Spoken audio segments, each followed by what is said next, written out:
As kids, we believed a lot of different things. From thinking that the gifts under the Christmas tree were kept there by Santa, to imagining a tiny fairy that came in at the dead of night to steal the loose tooth from underneath our pillows. Most of the things we believed in as kids are magical. Information pieced together by stories that we've been told by adults, or things that we watched on TV. One of those things that some of us watched on TV and actually believed in was Barney. That's right, the purple dinosaur. Barney's theme song, while nonsensical, offers us a rather interesting paradox. The song goes, Barney is a dinosaur from our imagination. Barney shows us lots of things like how to play pretend. Which begs the question, if Barney was the one who taught us how to play pretend, then how did we imagine him to be in the first place? It's the classic causal loop, where an event in the future creates an event in the past, which creates the event in the future, and so you're left without a point of origin. Paradoxes are all around us, from the shows we grew up watching as kids, to the songs that were stuck in our heads throughout middle school. You know that one song by One Direction that goes, "You don't know that you're beautiful, that's what makes you beautiful." Just think about it for a moment.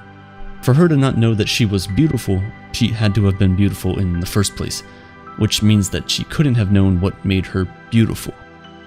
As if that wasn't enough, the song is all about telling the girl that she is beautiful. So does that mean then that when the song is over, the girl stops being beautiful? Because now that she knows that she is beautiful, shouldn't that make her no longer beautiful?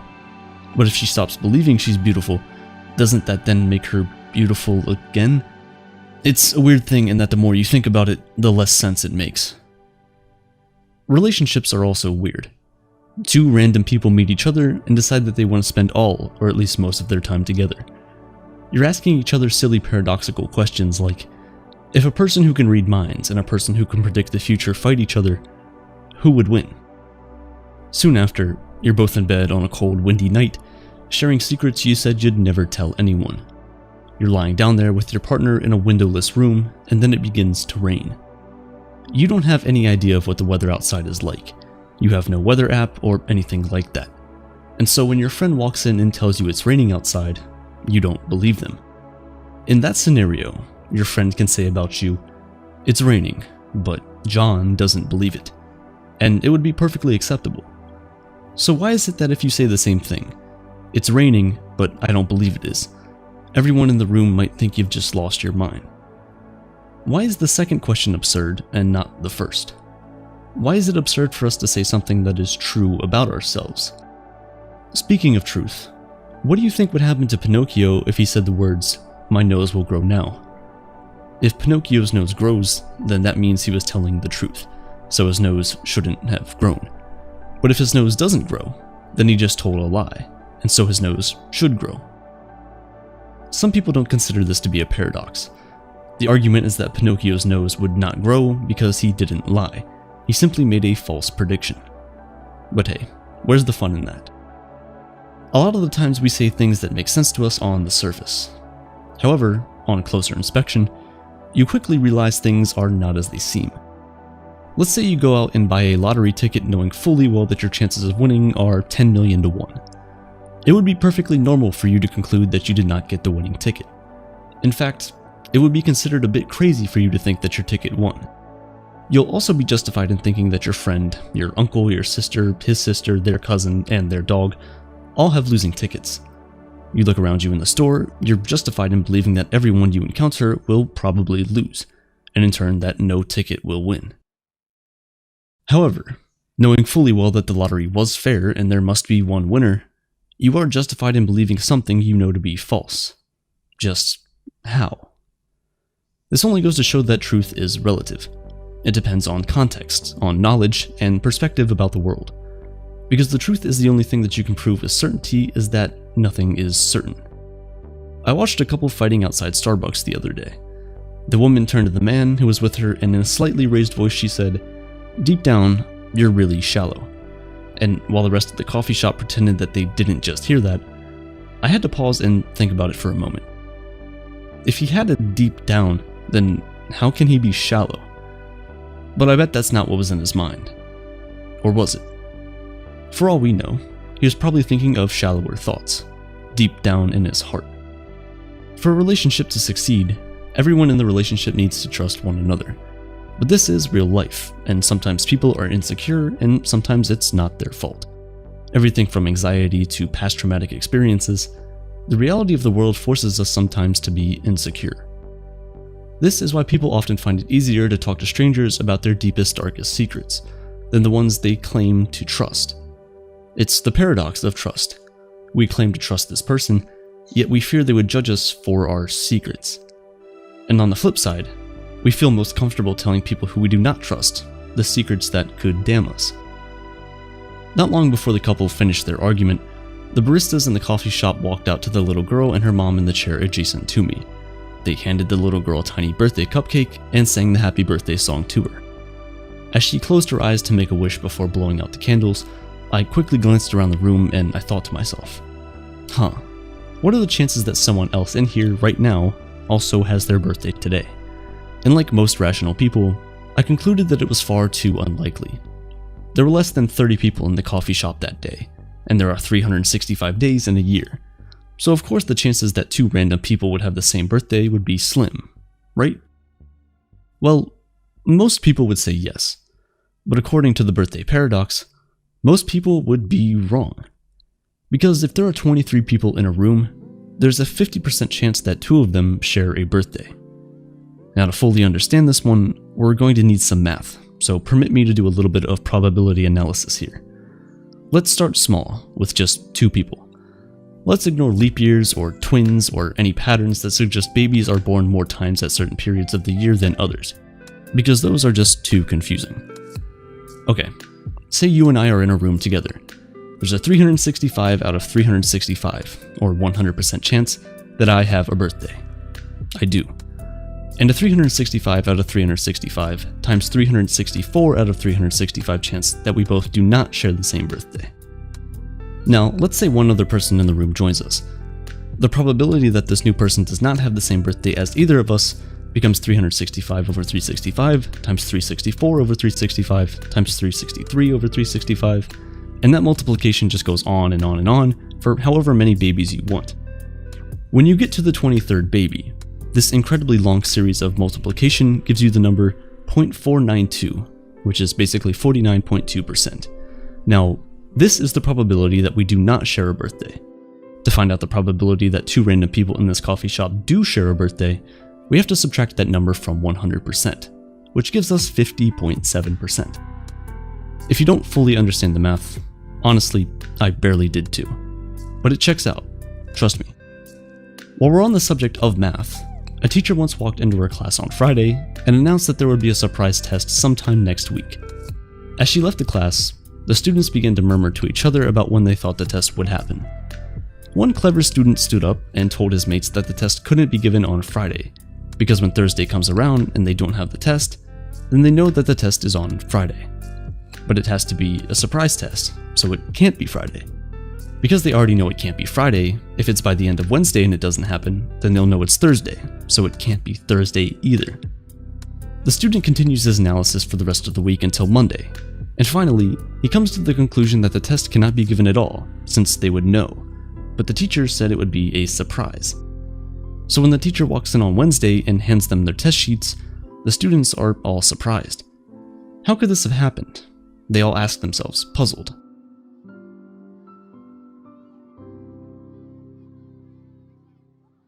We're living in unprecedented times. With Russia's attack on Ukraine, the whole world is currently sitting on basically a live grenade.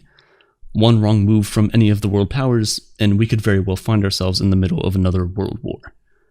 It's in times like these when you just pause and think about paradoxes in the way that our society operates. We claim to be free, but there is no freedom without law and order. And as the Latin saying goes, si vis pacem, para bellum, which, despite my poor pronunciation, translates to, if you want peace, prepare for war. It's a strange thing to think about, and an even stranger thing to be living through. In World War II, pilots could only get out of combat duty if they were psychologically unfit to fly. However, anyone who tried to get out of combat duty proves he is sane. Today we call this a catch-22, after the satirical World War II novel written by Joseph Heller. We see catch-22s everywhere in our world today. To get a job, you need work experience, but to get that work experience, you need to have had a job. We've all seen it, companies asking for 5 years of experience for entry-level jobs. Or coal miners who only have two options, to quit working and die of starvation, or to keep working and die of pollution. Most people pick the latter, because then they can say at least they tried their best. The world is unfair. Some people are born into wealth, power, and privilege and never have to work a day in their lives. The rest are forced to struggle and slave away just to make ends meet. Truly, all animals are equal, but some are more equal than others. On the surface, this statement might not seem logical. However, on close inspection, it may prove to be well-founded, and even true. Life is full of paradoxes. The more you chase happiness, the more it slips away. The more you learn, the more you realize how little you know. This is why you need to make learning a daily habit, because there's always something new to discover. Thankfully, Brilliant makes this process easy and accessible to everyone. On Brilliant, instead of passively watching lectures, you learn by solving puzzles, interacting with concepts, and building intuition. A method proven to be 6 times more effective than traditional video learning. Whether it's AI, math, science, data analysis, or programming, Brilliant walks you through step by step, helping you grasp the fundamental principles that make the world tick. I recently took their How AI Works course, and it completely opened up the confusing world of AI chatbots like ChatGPT, Claude, and DeepSeek. It's one thing to use AI, it's another to understand how it works, learns, and makes decisions. Learning just a little bit every day like this can rewire your brain and help you think more critically, solve problems faster, and recognize the hidden logic behind everything, from basic equations to advanced algorithms. Brilliant's courses are crafted by an award-winning team of educators and researchers from Stanford, MIT, Caltech, Microsoft, Google, and more. If you're the kind of person who's fascinated by life's big questions, who wants to know why things work the way they do, or someone who just wants to turn curiosity into real comprehension, then Brilliant is for you. To try out the How AI Works course, or any of the other incredible content Brilliant has to offer, you can do it completely free for 30 days by visiting brilliant.org/aperture or scanning the QR code on screen right now. You'll also get 20% off an annual premium subscription if you want to take your learning to the next level. So stop scrolling, start thinking, and make learning a daily habit. In 1952, an author named Ray Bradbury published a short story called A Sound of Thunder. In it, a hunter named Eccles pays $10,000 to travel with Time Safari, a time machine company that takes hunters back to the time of dinosaurs and allows them to hunt the T-Rex. The company guarantees nothing, neither your safety nor your return, and there are strict instructions and expectations for how the hunter should behave once they travel back in time. When they travel 60 million years back in time, they notice the path that has been laid by the company. It floats 6 inches above the earth and is the only path that the hunter should travel upon. They cannot touch anything during their stay in the past, and they are only to shoot when told to. Interrupting any of the natural processes in the past could have irreparable repercussions for the future.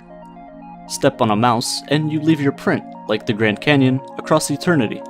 They're very careful with leaving the past just as it was supposed to unfold. The T-Rex that they were supposed to kill was going to be crushed by a tree only seconds later. It was going to die anyway. Eccles, however, is terrified and runs back to the time machine through the jungle and waits for the others. But once the rest of the crew returns, they notice the mud on Eccles' boots. Against their better judgment, they allow him to return with the crew back to present day. When they exit the time machine, the crew checks in with the man behind the desk to see if everything is okay, and the man tells him it is. The man, however, is acting a bit different from before they left. There's a strange smell in the air. It's faint, but it's there. The sign on the wall is different. The words were spelled differently. Eccles sits down and checks every inch of his body for things he could have ruined. And on his boot, caked in the mud, he finds a butterfly. Beautiful and dead. The death of a single butterfly has somehow resulted in the future being changed. He cries out in disbelief, begging to return to the past and somehow undo what he's done. He sits down with his eyes closed and senses a crew member enter the room. Like big bombs, huge earthquakes, or other large-scale events. But it has now been realized that this is a very old-fashioned view held by people totally out of touch with modern thought. The things that change the world are the tiny things. A butterfly flapped its wings in the Amazon, and subsequently a storm ravages half of Europe. Paraphrased a little bit is a quote from a novel named Good Omens. What it's talking about is the butterfly effect. Sensitive dependence on initial conditions, more commonly known as the butterfly effect, is the idea that a small change in any situation could have huge implications later on down the road. The idea was coined by Edward Lorenz in the 1950s. Lorenz was a meteorologist who was searching for a means of predicting the weather. He was conducting experiments with various numbers to try and model a weather prediction. He did a previous experiment with an initial condition of 0.506127, 6 significant digits, a little bit overkill he thought, so this time his initial condition was only 0.506. 3 significant digits should be fine. So he left the room to get a cup of coffee and came back to something drastically different from what he had previously. At first things seemed normal and they seemed to follow the first experiment one-to-one, but after a while they started to diverge and looked like completely different models. A 0.03% difference in values had enormous long-term implications. It may seem insignificant, it's just a model, right? Well, Lorenz had actually just opened the door to a new way of thinking and seeing the world around us. Chaos theory is the branch of mathematics that focuses on exactly this kind of thinking, but its name is kind of deceiving. The butterfly effect doesn't represent chaos, but rather the effects of changing the slightest conditions and then observing the results. Think of this. It is easier to predict the orbital period of a planet in another star system 10 million years from now than it is for us to predict our own weather here on Earth just a month from today. Because in order for us to predict the weather long term, we would have to know the exact position and momentum of every molecule of air on the planet and how they interact with each other. For planetary orbits, it's just a lot easier, there's a lot less variables. Any university physics student could probably calculate it. As for the weather, a butterfly flapping its wings creates a minuscule and almost unnoticeable change in atmospheric pressure. But these changes compound over and over and over as time progresses, until, as widely known, the butterfly's wings cause a tornado in Texas. This inevitable growth of errors is called deterministic chaos, chaos that can be determined, measured.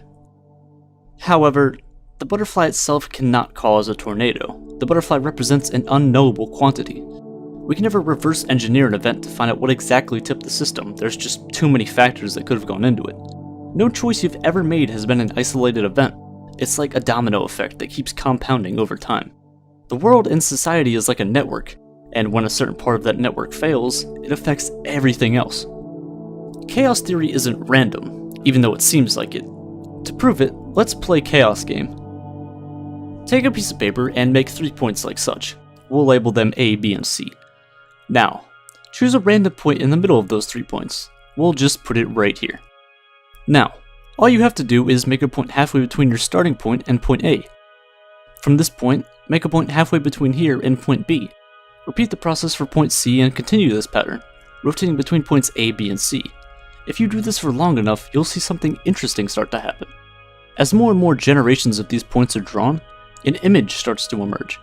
From seemingly random points being drawn, from chaos, from disorder, this complex yet orderly figure shows its face. From drawing a few points and following certain rules, chaos can form order.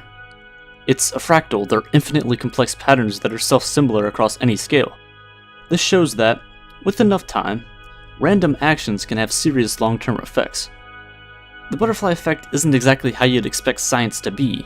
Physics, math, and many other scientific fields are based on predictability. You know, predicting the orbit of planets in order to send satellites and probes there, or predicting the odds of an asteroid hitting the Earth. The butterfly effect is the complete opposite. It's a model that exposes the flaws in other models. It says that without a perfect knowledge of initial conditions, any prediction is basically useless.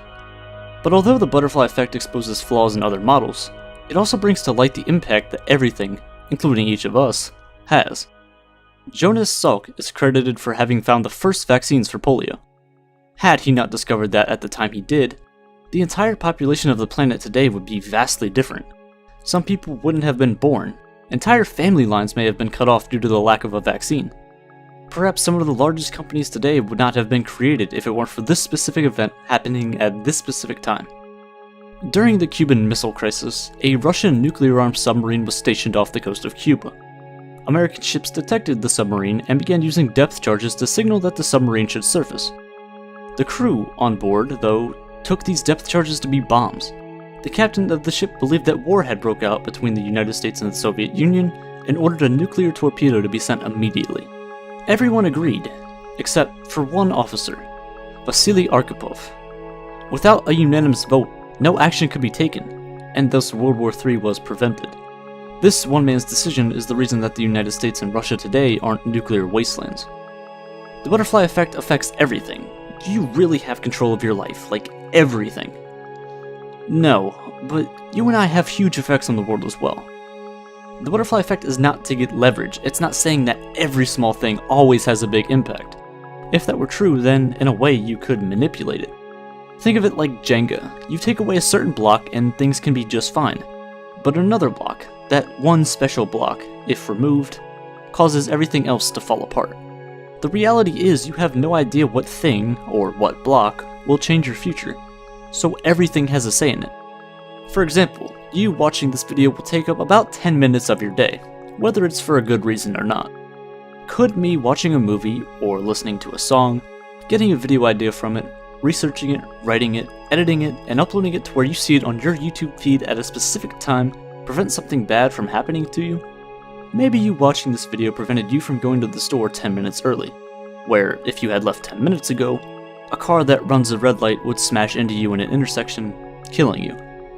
It's a scary thought, but it's a possibility. Someone recently messaged me and said that they had saw someone watching one of my videos in their classroom right next to them. They started to talk, become friends, and now they're dating.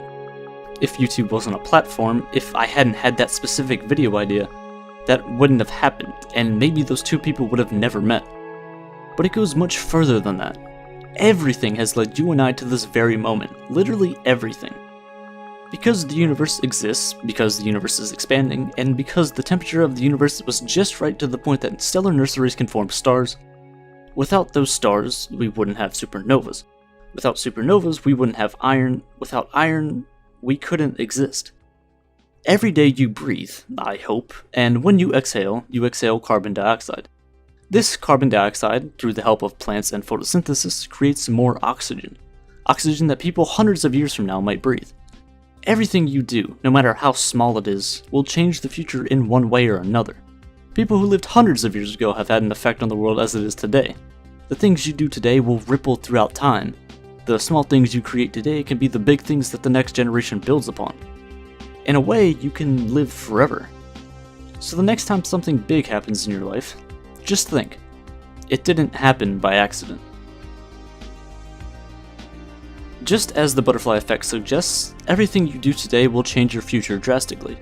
Skills you learn today could come in handy in ways you could never expect 10 years from now. Just like the fractals we talked about, one small random action can have serious implications down the road. Let Brilliant help start this domino effect. Brilliant actually helped me further understand fractals, and how the math behind it creates infinite pieces of art. They have a whole section based on the Mandelbrot set, which is what you're looking at right now. Not only do they have courses on fractals, but plenty of other topics such as logic, group theory, probability, and many more. You can take as many of these courses as you'd like with Brilliant's premium subscription. If you're one of the first 200 people to sign up using the link in the description, you'll receive 20% off your premium subscription. So go learn a new skill. You'd be surprised on where it might take you.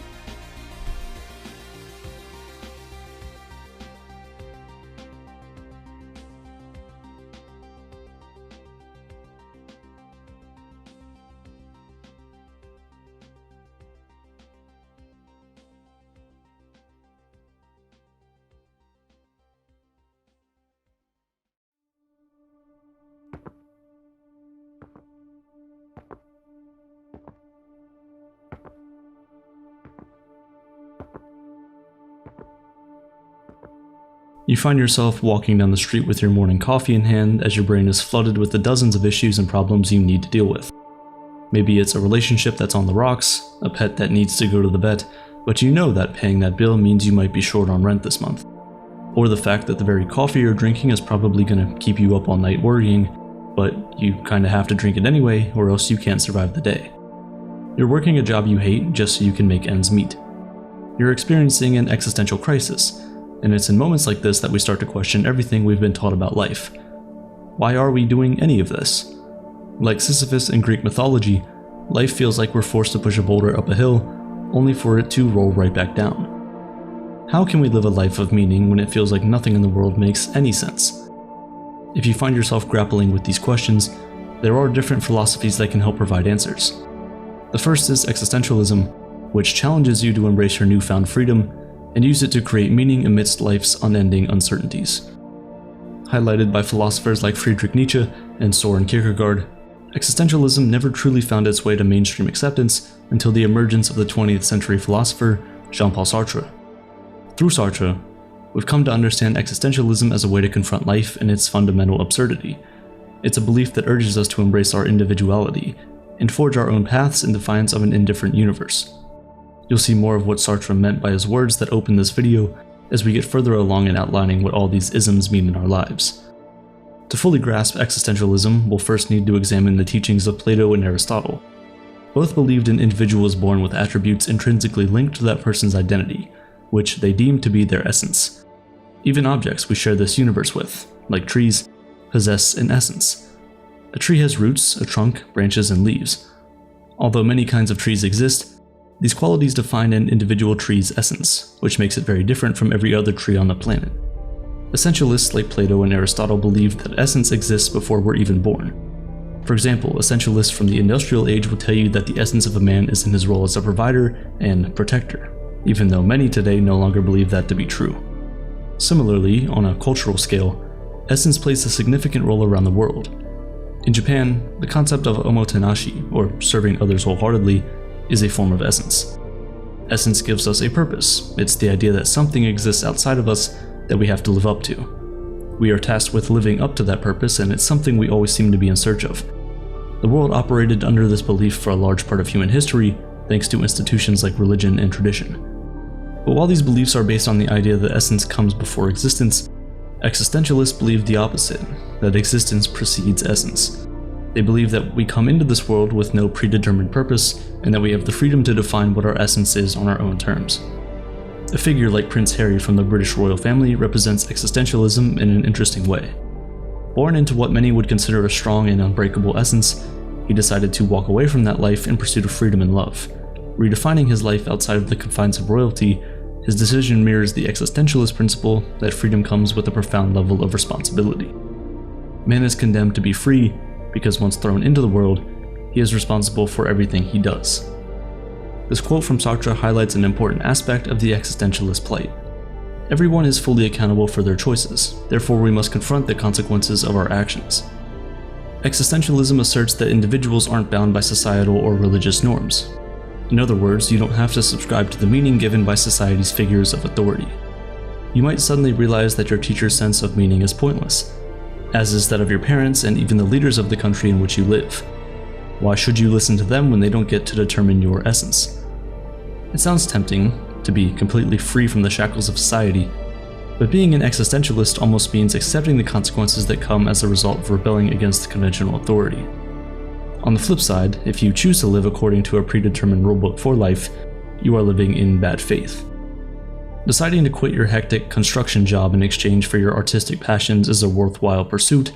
However, when you face struggles from a lack of stability, you'll need to charge head-on, understanding the consequences of freedom. If you instead choose to remain at that job despite it being unfulfilling, you'll be living in bad faith. At the core, existentialists believe that whatever meaning you find in life, you must determine on your own. Do you genuinely enjoy accounting? Go for it, that's your meaning. Are you only doing this job because you're scared of being a failed artist? That's bad faith. Existentialism isn't the magical answer to life's alienating and questionable problems. What it does is present a type of authenticity that makes you an active participant in life. This shift in mentality is an important step towards fulfillment in the modern world. It's also closely connected with the absurd, but it treats this absurdity with a sense of agency, urging individuals to confront it head-on.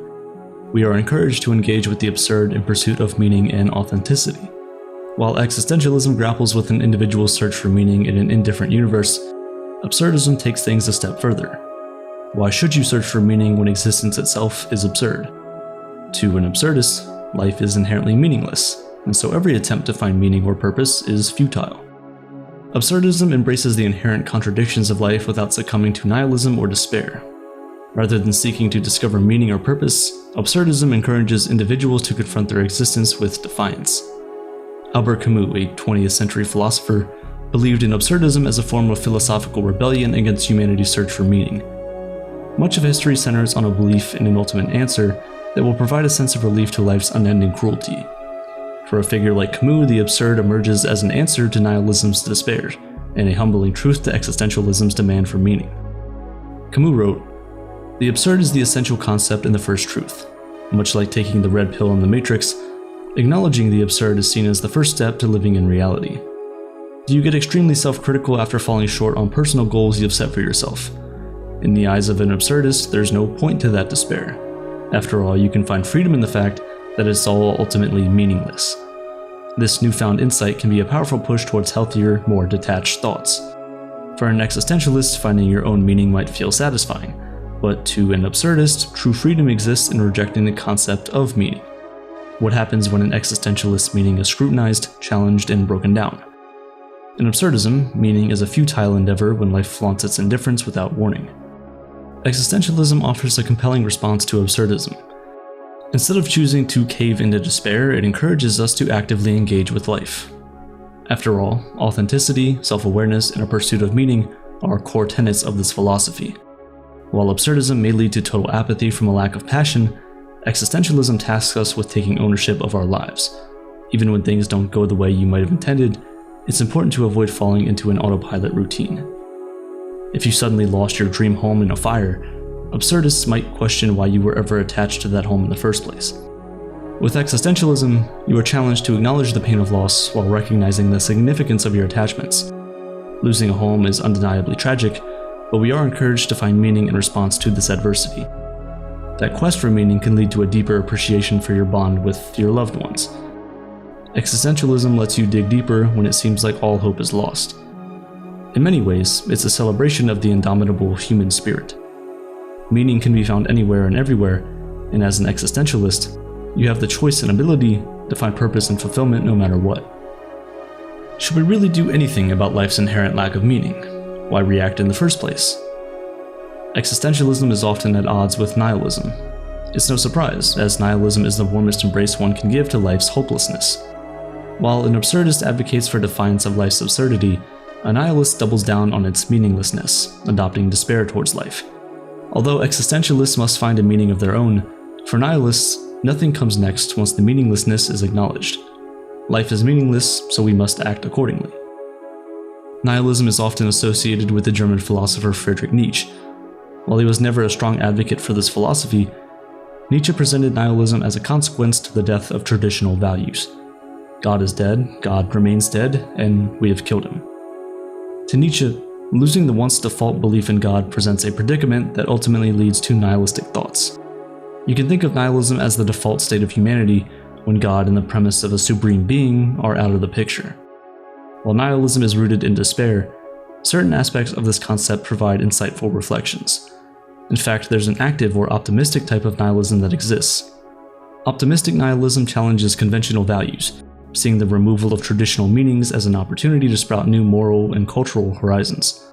Nietzsche believed this to be a potentially liberating view, as it opened doors to value based on collective and personal will.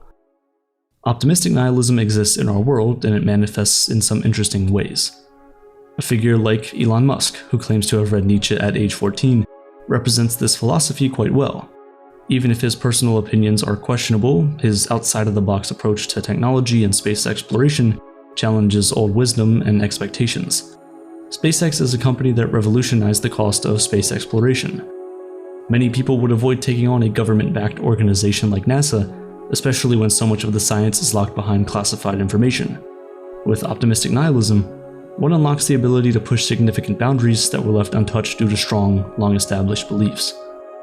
While everyone else might be scared to pull the 100-year-old curtain back, a nihilist realizes that giving power to such a belief doesn't help anyone. If there's a monster on the other side, the fear ends. If there is no monster, the fear ends. At its core, existentialism offers a distinct perspective in response to nihilism. Although the universe doesn't offer an inherent meaning, existentialists believe that we have a capacity to live a defined and fulfilling life with our choices and actions. Existentialism acknowledges our potential for personal growth, ethical engagement, and a meaningful existence in a universe that lacks an objective meaning. It's a celebration of our freedom to shape our lives and identities. With this philosophy, we can fully advocate for our confrontation of modern existential dilemmas. Existentialism, absurdism, and nihilism all accept life's meaninglessness, but each of them provides very different responses to this meaninglessness. To explain this difference, picture yourself trapped in solitary confinement. Absurdism teaches you to stop looking for meaning in your suffering and to instead laugh in the face of your captors. In the myth of Sisyphus, pushing a boulder uphill seems like a futile punishment, but each defiant attempt brings a sense of fulfillment. One must imagine Sisyphus happy. Nihilism teaches you to do nothing. It's all meaninglessness. Your imprisonment, your defiance, your search for meaning, none of it matters. You would most likely find a nihilist lying in bed waiting for the end to come. Life's inherent lack of meaning renders them detached. They are resigned to the inevitability of existence without a desire to engage in introspection or defiance. Existentialism teaches you to take this experience as an opportunity for self-reflection and personal evolution. Each moment in confinement becomes a canvas upon which you may create meaning and even improve your identity. By embracing your mental freedom, you can seek out purpose even in the face of adversity. This mentality can lead to some powerful results. Throughout his 27-year imprisonment during South Africa's apartheid regime, Nelson Mandela committed to meaning in the form of human dignity and the rights of every individual, regardless of race. This commitment reflects the existentialist theme of finding meaning through personal struggles. In the end, this enduring belief is what helped Mandela eventually reshape the future of his country. An existentialist mindset was key to keeping himself together, holding on to his core sense of meaning until his eventual release. Existentialism allows us to embrace individuality at its core. Even if life has no meaning, there's still a strong and often unexpected beauty in what we're able to create from the rubble of life's absurdity. As an existentialist, your life has meaning the moment you decide to create one. It's like the ultimate cheat code against apathy and despair. Instead of succumbing to the void, the act of living transforms into an art form. By embracing existentialism, you can confront life's inherent uncertainties, while also transforming them into opportunities to pursue personal growth. The next time you're faced with a tough decision and that overwhelming feeling dawns upon you, remember that you have the freedom to create your own meaning. If the pressure of getting a job is clouding your mind, it might be time to ask yourself what really matters.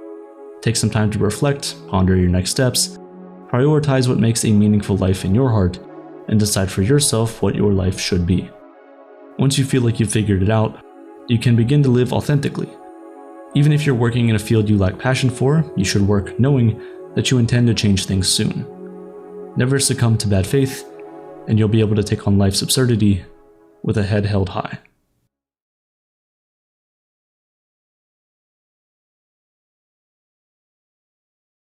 We've all experienced it. You're sitting around at the table for a family dinner. Across the table from you is that cousin you haven't seen since the last family get-together. In the most confident fashion, he opens his mouth and starts talking passionately on a subject he clearly knows very little about. You look down at your phone, and in one quick Google search, you find out everything he's saying is completely wrong. But he doesn't seem to know it. Everyone else at the table doesn't seem to know it either. His confidence is so strong and unwavering that you start to wonder, does this guy know how wrong he really is? This is the Dunning-Kruger Effect. People who know very little about a subject tend to overestimate how much they know because they just don't know how much they don't know. As a result, the people who are most confident in their ability are not usually the ones who should be.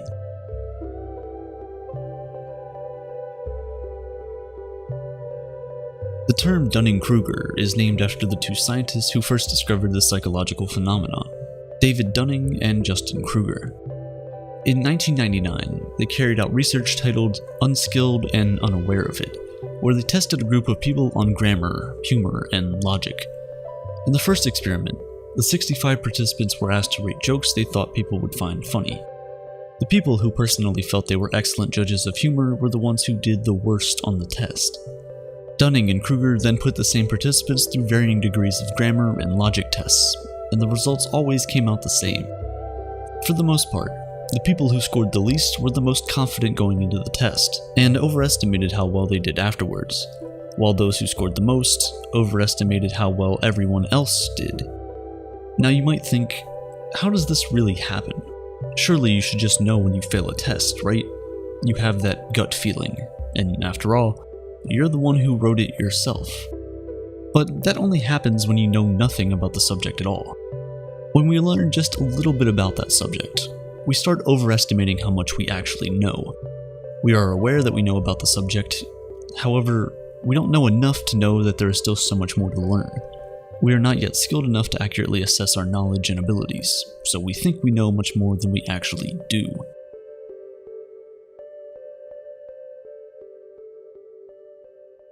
Imagine you're given a test about the culture of extraterrestrial life. You just watched a 30-minute YouTube documentary and you're feeling pretty good about your knowledge of things that haven't been proven to exist. But apart from this documentary, you haven't done any other research about extraterrestrial life. You haven't been to space, and you certainly don't have any alien friends. You're handed the test, and in it, you're asked to answer 20 questions about life as an extraterrestrial. I know what you're thinking. You're not entirely ignorant. You just watched a 30-minute documentary about aliens, so you'll certainly ace this test, or at least do better than the average. Right? Well, that is the Dunning-Kruger Effect at work. Because the truth is, just one documentary is not nearly enough. You've only just discovered the tip of the iceberg, but because you don't know how big the ice under the water is, you'll keep living in the illusion that you've explored all of it. And we see this every day. From your cousin sitting across the room to that one coworker that gets really annoyed when someone else gets the promotion they feel they so desperately deserve. Performance reports at work give us an unbiased view on how well we've done. However, when people who truly don't know all that much get these results, they aren't satisfied with it. Because in their minds, they've done a lot better than what the report says, so they make up excuses like, the boss didn't like me, or look down on the coworker that got the promotion over them, not stopping for once to think that maybe they still have a lot to learn. All the engineers in a company were once asked to rate their work and determine how well they were doing compared to the rest of their colleagues. 42% of the engineers believed that they were among the top 5% in the company. In another scenario, professors were asked whether they did average, below average, or above average work. 94% of all the professors in the survey believed that they do above average work, a figure that defies mathematical plausibility. You would think that professors who are always grading people would be able to come up with a more accurate self-assessment. But the reality is, we are all victims of the Dunning-Kruger Effect, both as professor and student. Some scientists argue that the Dunning-Kruger Effect might not be because of poor self-assessment, but rather just the poor performers wanting to paint a fluffed-up report of their performance. And while you can get where this argument is coming from, it doesn't make sense, because there are a lot of places where we observe the Dunning-Kruger Effect even when there's no reason for the person to want to look good. The truth is, we can't give an accurate judgment of skills we know only very little about, because we simply don't know what is good and what is not. We haven't seen both ends of the spectrum.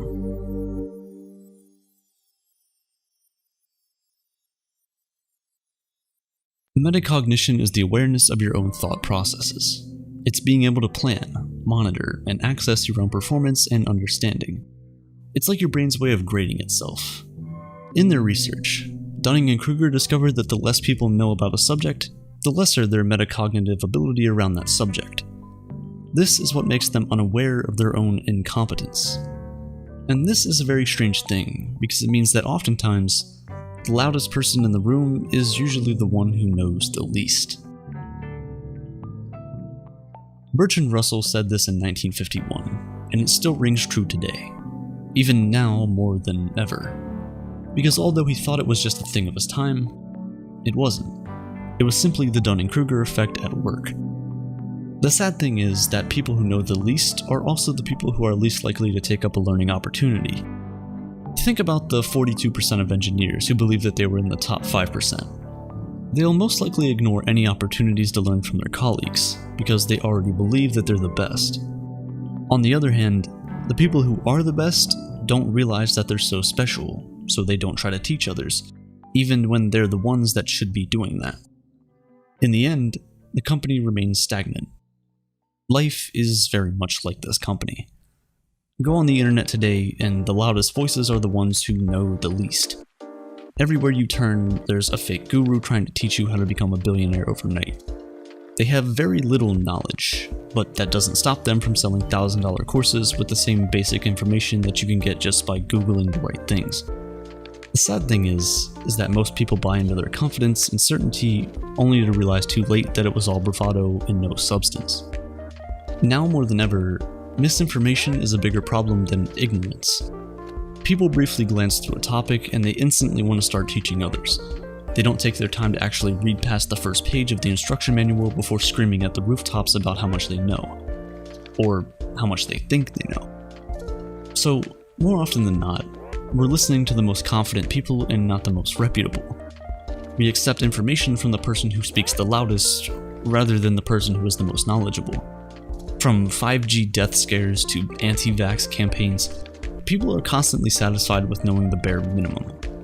Not only are they satisfied, they are confident that they know it all, and they waste no time in sharing that information with others. If the loudest voices are ignorant, why aren't the knowledgeable speaking up? Again, it's the Dunning-Kruger Effect. When the 65 participants were given the 3 tests by Dunning and Kruger, the people who scored the best often knew they did pretty well on the test. However, they felt everyone else did too. They overestimated the scores of the other people in the test and didn't think anything special of their own results. When asked to place themselves in a percentile, more often than not, the people who did the best placed themselves lower than they actually were. Because of this, the people who have any imagination and understanding are filled with doubt and indecision. The people who are most knowledgeable don't realize that they are, so they find it difficult to speak up. It's easy for us to think that because something comes so easily and naturally to us, it does to others as well. It's easy to think that we're not special and that everyone can do as well as we've done. But in reality, that's not true.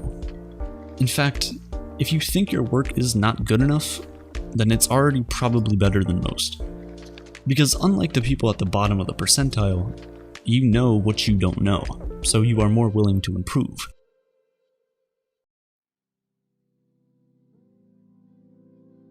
The Dunning-Kruger effect is not entirely a bad thing. In fact, it's the reason most of us can take a leap of faith. I started this channel without knowing how difficult running a YouTube channel is, how badly an algorithm can beat you down, how the numbers on the screen affect the value you place on your work. I didn't know all of that at first. All I knew was to make a video and upload it. I feel like if I had known how difficult it would be in the long run, I might have never even started. So, in a way, the Dunning-Kruger effect helps us to make the first move without worrying too much about everything we don't know yet. It gives us the confidence to start. Once we take that first step though, it's up to us to not get comfortable and confident in the little that we know. We must fight the cognitive biases and realize that we've only scratched the surface and there's still a long way to go. We're often taught not to compare ourselves with others, and most of the time, that's excellent advice. Constantly pitting yourself against others can leave you unhappy and unmotivated. But the truth is, comparison isn't always a bad thing. When we compare ourselves with others, we're able to better assess how well we're doing. Think about the participants of Dunning and Kruger's experiment. If the people who had scored the lowest were shown the scores of all the participants afterward, they would have been able to understand that they weren't as knowledgeable as they thought they were. If you're very confident about how much you know, pause for a minute. Take your time before sharing that information with others.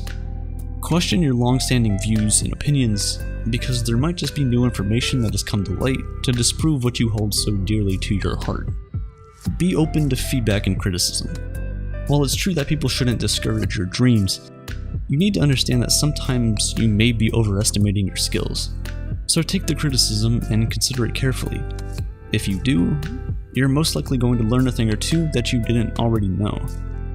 When you're fully aware of the metacognitive bias that is the Dunning-Kruger effect, you'll know when to ask for objective criticism and feedback, and when to trust your own abilities and realize that you might just be special after all. Don't be satisfied with the little knowledge you have. Keep improving. Continue learning. Always ask questions, and be curious. Your curiosity will be rewarded, whether you realize it or not.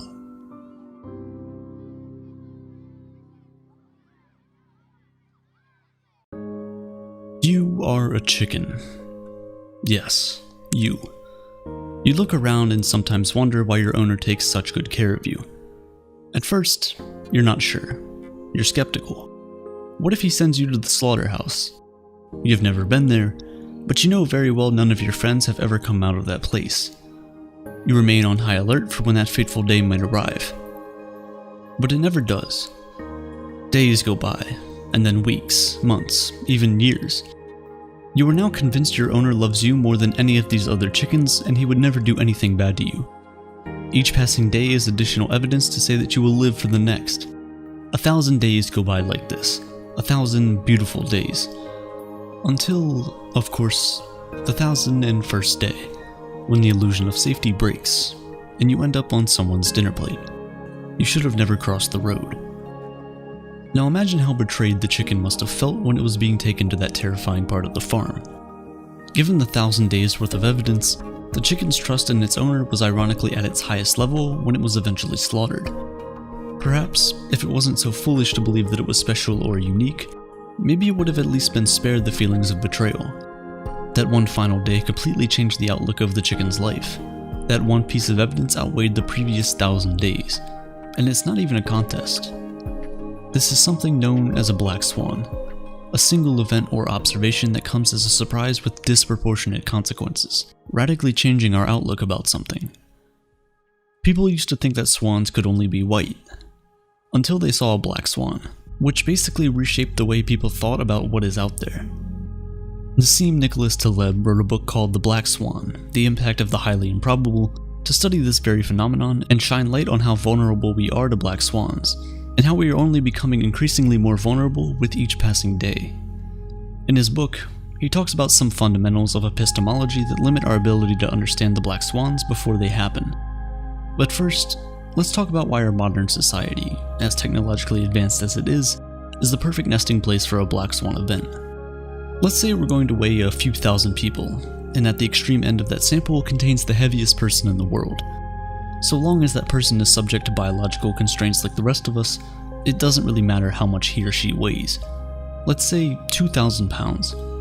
Now, how much do you think that accounts for in the total weight of all the people we weighed?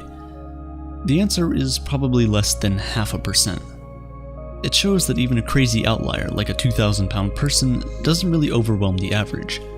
Taleb calls this ecosystem mediocriston, to refer to how the mediocre measurements of the average person do mostly represent all measurements quite well. Now, let's conduct the same experiment, but with wealth. Let's gather a few people and include just one of the 3,000 or so billionaires in that list.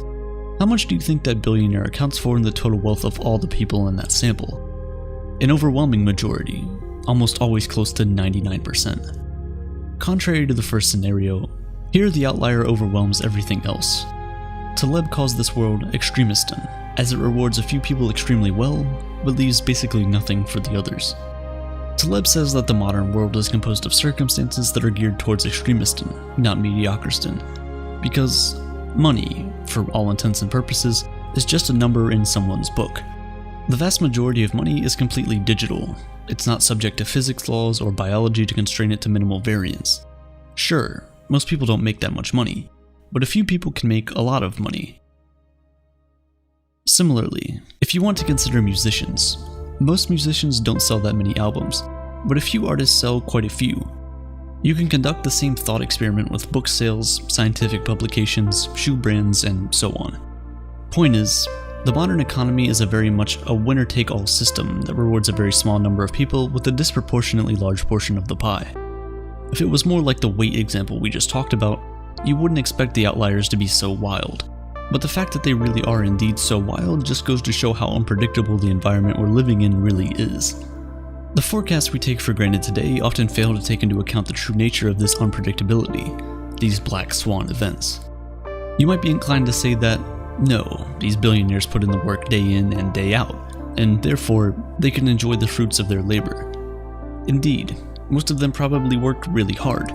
Some of their innovations might later pave the way for a better future for all of us. I'm not discounting that. However, the system is not rewarding them proportionately. More importantly, it's hard to say how much of their efforts are the fruits of their labor and how much of it is due to pure chance. If you were to run a few simulations with extremist-type circumstances, you would inevitably have a few Jeff Bezos-like outliers.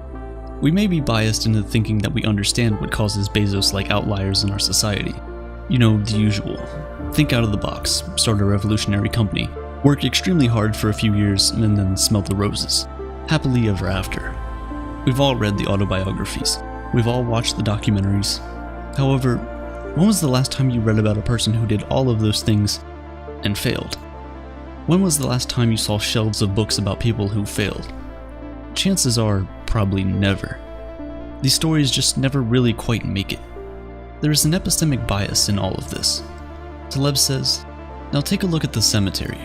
It is quite difficult to do so, because people who fail don't seem to write memoirs, and if they did, those business publishers I know would not even consider giving them the courtesy of a returned phone call. This is despite the fact that, often, advice about what not to do is more useful than what to do. But that's just the economy. That's just one facet of society." We also don't understand the socio-political aspects. Take 9/11, for example, which is certainly a black swan event. After it happened, you had tons of experts come out and say that they had known for years that it was about to happen. Well, why didn't they say anything? This retrospective distortion of the understanding of a problem is one of the hallmarks of a black swan event. None of them really knew. If they did, cockpit doors would have been bulletproof long ago, pocket knives would have never been allowed into cabins, and the TSA would have been invented much earlier. But these things were only instituted after 9/11. If you were to suggest such policies in 1991, for example, you would probably not be taken too seriously, or would have been shown a spreadsheet that suggested airlines don't have the money for bulletproof doors. But inevitably, they did. Thankfully, the likelihood of a 9/11 style event is much lower now than it used to be. Countries around the world are more prepared, more vigilant. However, that also makes these precautions somewhat lose their relevance. Yuval Noah Harari, in his book Homo Deus, cites a paradox about knowledge. He says, "Knowledge that does not change behavior is useless, but knowledge that changes behavior loses its relevance."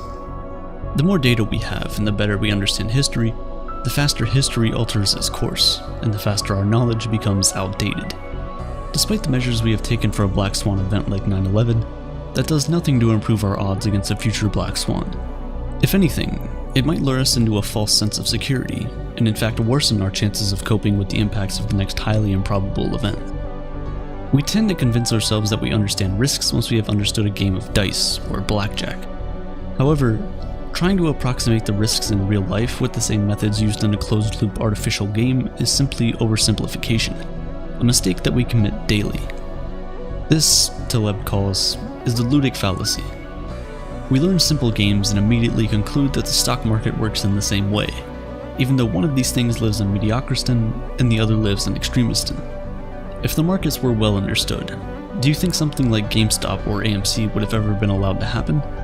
Sure, short squeezing is not a particularly new phenomenon, and yet, even a non-black swan event such as this one left even the smartest hedge fund managers scratching their heads and practically chasing bankruptcy. This false sense of understanding makes black swans that much more dangerous.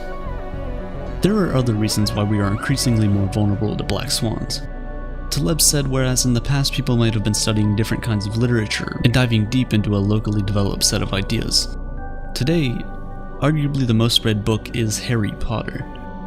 That's of course not to say Harry Potter is a bad book or anything, but it goes to show that we are much less in tune with each other's ideas, for better or for worse. For the most part, everyone is dealing with generally the same ideas. That coupled with the rising complexity and reach of technology means when something fails, it fails for more people than ever before. The Pakistani government tried to shut down YouTube in Pakistan. It ended up shutting down YouTube worldwide, Taleb cited. We don't understand these things. That's just one way for technology to fail. But it goes to show how interconnected things are. And while that is often touted as a plus, given sufficiently poor luck, that can really spell doom for us all. Take coronal mass ejections as an example. These are regular bursts of radiation from the sun that scientists on Earth know and expect. The largest coronal mass ejection ever on record is the Carrington event in 1859. Its effects were mostly felt by telegraph operators who had some of their equipment burnt from the sudden surge. most of the world went on without a hitch. On the other hand, if a Carrington-class event were to occur today, with all the grids, electric cars, and equipment that we now have, the damages would be in the trillions of dollars, and repair could take decades if at all possible. And with each passing day, with each little transition into an electric future, we're becoming more and more vulnerable to such an event. The thing is, this isn't even a black swan event. In 2012, the likelihood of a Carrington event in the next decade was calculated to be around 12%. And yet, despite that high probability, we're not particularly prepared for such an event. Given the esoteric nature of its risk, seemingly low probability but high impact, despite all the mounting evidence, you'll have a very hard time convincing governments to make modifications to power grids to avoid catastrophic failures. So if that's how little we care about an event that we know is bound to occur eventually, imagine how unaware we are of a true black swan. The chicken in the farm, were it to somehow be spared by some miracle, would never trust another human being ever after the betrayal it endured. However, few are ever so lucky. Meanwhile, for the owner, the chicken's death comes as no surprise. It is a routine event, and therefore no black swan.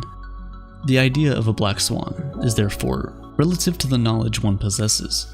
Hence, our objective is to try and be in the position of the butcher, not the butchered. Taleb says, "I worry less about advertised and sensational risks, more about the vicious, hidden ones." Of course, the idea of a black swan also incorporates good things, such as wildly unlikely positive outcomes of chance, otherwise known as life.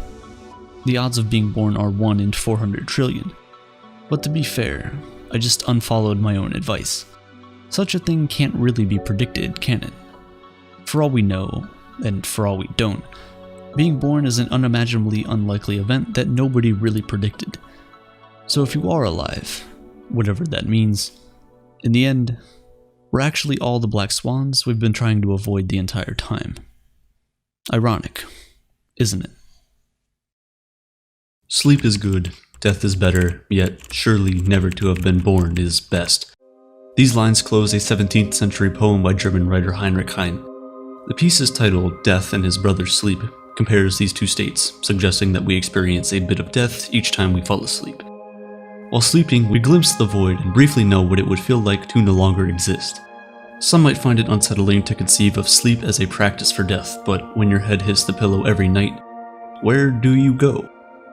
Exactly. This proximity to our final resting state might be alarming for some, while others might find solace in this brief escape. Think of a time when you've been horrendously embarrassed or undergone immense stress or grief. When your head hits the pillow, you are free from whatever's bothering you, even if just for a few hours. You get that sense that when you close your eyes, you collapse inward, shrinking so far into yourself that you vanish entirely. Death, of course, is final, and so it's impossible to know what it would feel like. Yet you can be sure that your problems and your worries won't follow you into the afterlife, if there is any. Under the sweet release of death, you would be free. The thing with death, though, is that a footprint of your life would still be left behind. Loved ones would mourn your loss, embarrassing moments that people would still remember, but there's a third option that's not temporal like sleep, and doesn't leave hurt behind like death. If you're watching the video right now, chances are you've flirted with this third option. You've had the desire to not exist. What exactly is this feeling? How does it differ from death, and what can it teach us about life? The desire to not exist is stronger than death. To not exist is to have every trace of yourself and every mark you've left on the world erased. No one would have ever known you. All your achievements and accomplishments vanish along with your failures. To die would be to still leave behind some memory of who you were. To not exist wipes away everything you are and ever were. While the implication is intense, the desire is often fleeting, sometimes knee-jerk. It overcomes you in an instant, maybe at a time when life isn't going your way. Perhaps you're going through a breakup where you lost a loved one, or it could be that you've just had one of those days where life piles everything on top of you and you feel like you're being crushed. You see a list of problems before you, and the fantasy of slowly drifting away is more appealing than facing your issues head-on. Though it's not often discussed, I would bet that most people have wished to not exist at some point. Could this desire serve a purpose in our lives, and why, at times, can it feel so overwhelming? The word desire itself describes an intense wish for something one doesn't have. It transcends a mere want and is affiliated with something usually unobtainable. Think about the desire for fame or fortune, to be well-liked or beautiful. Desires often surpass our daily wants and needs like food or water. To desire something is, in some ways, to be seduced by it. You see it right before you, yet it's just out of your grasp. The desire to not exist is frustrating because, unlike fame or fortune that still exists within some realm of possibility, it's impossible to have never lived. The person watching this video exists, you have existed, nothing, not even death, can change that. So the desire to not exist can never be fulfilled. It doesn't spring from any coherent, logical belief. This desire is often not discussed because of its proximity to suicide and suicidal ideation. But it's very different. It lacks the concrete outcomes and implications of suicidal ideation.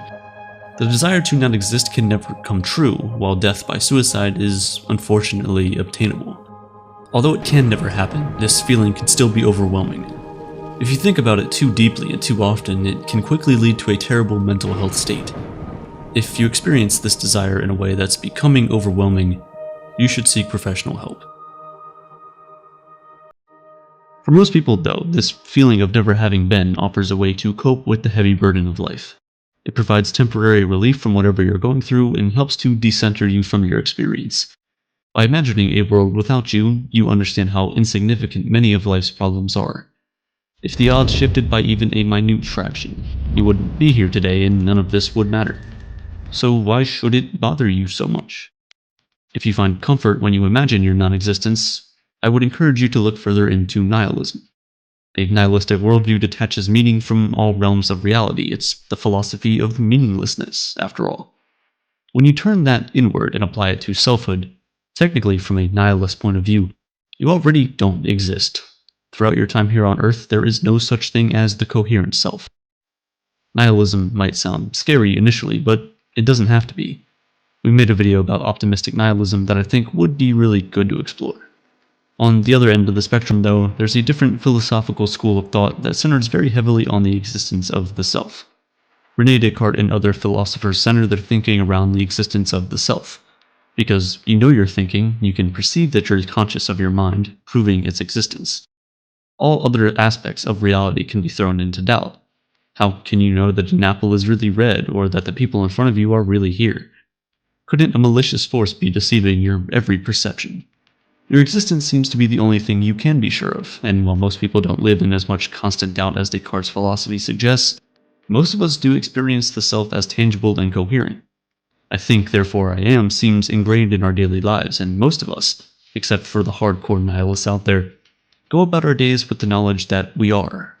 But it can be pretty difficult to experience your existence in every waking moment of every day, with no break. To make matters worse, sleep can sometimes be elusive, especially when you have that much on your mind. If you manage to sleep, sometimes you have nightmares that force you to continue to exist, even in what should be moments of rest. Living can feel so intense because there is no escape. Being alive can sometimes feel exhausting even when you aren't busy or overwhelmed. But especially when you're overstimulated, the desire to not exist can creep in. Think about being at a party or a family reunion where you make many vague social connections with people you barely know. You must constantly be on, performing your existence to those nearby. Especially for an introvert, socializing like this can be draining, and it can make you want to fade into the background or oblivion. Social media intensifies the need for you to be perceived constantly. Online, you always exist, even when you log off. Your social media profiles are available to anyone who wishes to find them, meaning you are perceived without your awareness. And what you post affects these perceptions, meaning you must always be your best self online. Even when showing a more vulnerable side, it's still a part of yourself you choose to share. Not only do you have the burden of existence online, but it has to be your best existence, and you must maintain it over time. What I've described so far is a baseline existence. It's what's required of you daily as you interact with people in your family, at school, and at work. It's also the existence that you inhabit between you and yourself. The perception of yourself that Descartes talks about, or your inner monologue. And at times, it's not other people we're sick of. You can also want to escape yourself. The want to leave yourself is inherent in the desire to not exist. The mind sometimes feels like a prison of your own making, which makes it even more unbearable. You can sometimes get that itchy feeling, like you want to jump out of your skin. The thoughts in your head can make you feel annoyed or angry with yourself. Unfortunately, while we can find respite from other people, we cannot escape our minds. The desire to no longer exist can be pointed inward, something we fantasize about when we no longer want to be ourselves. All these aspects are compounded when life gets busy or unpleasant. Dealing with grief, a breakup, or losing your job alongside the stress of familial obligations and basic self-maintenance might make you want to wither away. This is why this desire is more common than we realize or discuss. We must remove the shame associated with admitting that sometimes existing can be tiring. We need to create safe spaces for people to share that feeling without labeling it as suicidal ideation when it's not. It's not that you don't want to be here anymore, you wish you never were. It's a desire for stillness, privacy, and quietness, even from our own thoughts. While this desire can't ever fully be fulfilled, the feelings associated with it can be recreated, albeit temporarily. By purposefully embracing boredom and engaging in mindfulness practices, we can quiet the mind and get that stillness we desperately crave. Close your eyes and imagine yourself drifting out of your body and away from yourself. Imagine you are actively detaching your body and then your mind. You're essentially practicing what it feels like to not exist. Many people use and abuse substances as a shortcut to achieve the feeling of non-existence, the temporary escape from the self.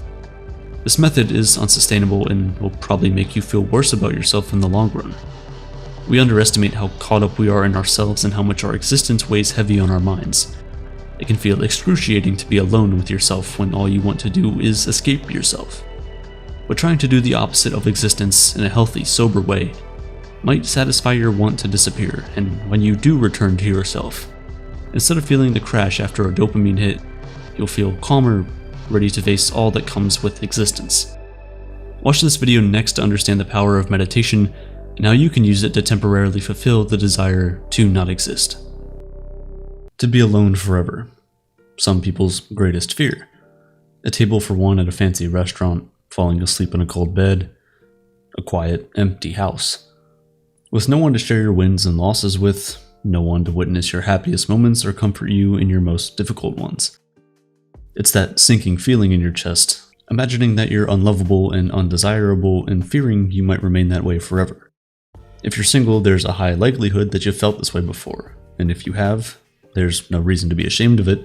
It's normal, or dare I say expected, that you'd feel this way in a world obsessed with romantic partnerships. These fears are echoed everywhere, in the movies we watch, the songs we listen to, and even in social and political discussions. One of the first insults you hear thrown around is, "You'll never find love thinking this way." Unfortunately, this is why many people enter and stay in relationships that might not be the best, because we have this notion that being with anyone is better than being alone. But what if we could change our thinking about being single and focus more on the positive aspects of it? Here is why you should stay single. Embracing life without a romantic partner isn't easy, but if you do the work and are honest and intentional with yourself, you can create a great life for yourself. You can find happiness on your own, and for many of us, it's easier than finding the right partner. The first thing to remember is that being single isn't the same as being alone or lonely. You can be romantically single and still have fulfilling relationships with family and friends. Sharing your life with the people you love doesn't necessarily have to involve romance. There's this unspoken expectation that our romantic partners have to be our everything. They need to be our best friends, counselors, caregivers, and providers. These necessary roles can easily be filled by multiple people in our lives. You could even argue that spreading your support network across multiple people is better. It's unrealistic to think that one person can fulfill your every need and desire. In fact, this is one of the reasons a lot of relationships end. One party feels so burdened by all the emotional weight in the relationship that they burn out. By learning to share these roles and expanding your support network, you're better prepared for the difficulties in life. You're also less likely to feel lonely because you have more people to lean on. Even if your relationship with one person is suffering, you have others to turn to. This is why so many people are lonely, even people in relationships. Because they put all of their expectations on one person, they start to feel alienated and alone when those expectations are not being met. This dynamic of being alone with a partner can cut deeper than the loneliness you feel when you're single. Because in a partnership, you're not supposed to feel lonely. So, adding to your loneliness is the shame and the guilt of feeling lonely in the first place. It's also difficult to share this feeling with others. Friends and family might have difficulty believing you because they see the snippets of life with your partner. So, they remind you of the good times and tell you that all relationships require hard work, because it's commonly believed that being lonely together is better than being alone. Many people stay in relationships that they should leave because they're afraid of being single. And if more people had a positive view of single life, I think the pressure to stay in unhappy relationships would decrease. Being in a relationship doesn't mean you'll become your best self, but this still seems to be the way of life we're pressured to conform to. Romance is the central theme of countless Hollywood blockbusters, novels, and TV shows. We're constantly being sold the idea that love will complete us, that we're nothing on our own. We're taught to look for our better half as if we can't be whole on our own. Even apart from the stories sold to us by the media, society also seems to favor people who are in couples. Practically, life is just so much cheaper when you have someone to split the rent and groceries with. Healthcare plans and travel expenses privilege couples, and setting money aside, a spouse or a common law partner holds a certain status in your life, like an extension of yourself. Your partner holds the title of someone who knows you better than anyone else, even if you have a friend or family member who might be worthy of that role. Friends and family might see your life as incomplete without a special someone. Everything could be going right for you, but without a partner, you might be pitied and seen as a failure. The people in your life could be trying to influence you to find someone, making you feel that being alone is an inferior option. And after a while, you believe it's what you should do. But it doesn't have to be this way. There are lots of ways to live a happy life, and it's important to know what it feels like to live a happy life on your own. While it is true that the world isn't set up to support single people, there are huge benefits to spending life on your own. When you're single, you have complete control over your life choices. You want to move to a new city or change careers? You can fully pivot the direction of your life without having to consider the needs or wants of a partner. You can take risks without fear that your choices will negatively impact someone else. You don't have to feel guilty about going after what you truly want because ultimately, the only person you have to consider is yourself. It extends to little things like decorating your house, what time you want to wake up in the morning, and what you eat for dinner. While these sound like small luxuries, this kind of freedom and independence doesn't come easy with a partner, even with active communication. When you're single, everything in your life is entirely in your control, and this might sound daunting.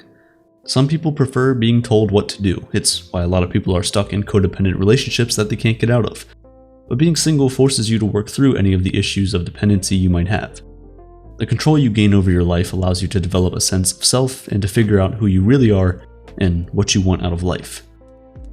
As an adult, singleness is the first time you get this opportunity. As a child, choices were made for you, and as a young adult, the school system controls most of your waking hours. If you're ushered straight from that phase into a series of relationships, you'll never really know what it feels like to live life uninfluenced. While some might be fine with this, I think it can stunt your growth.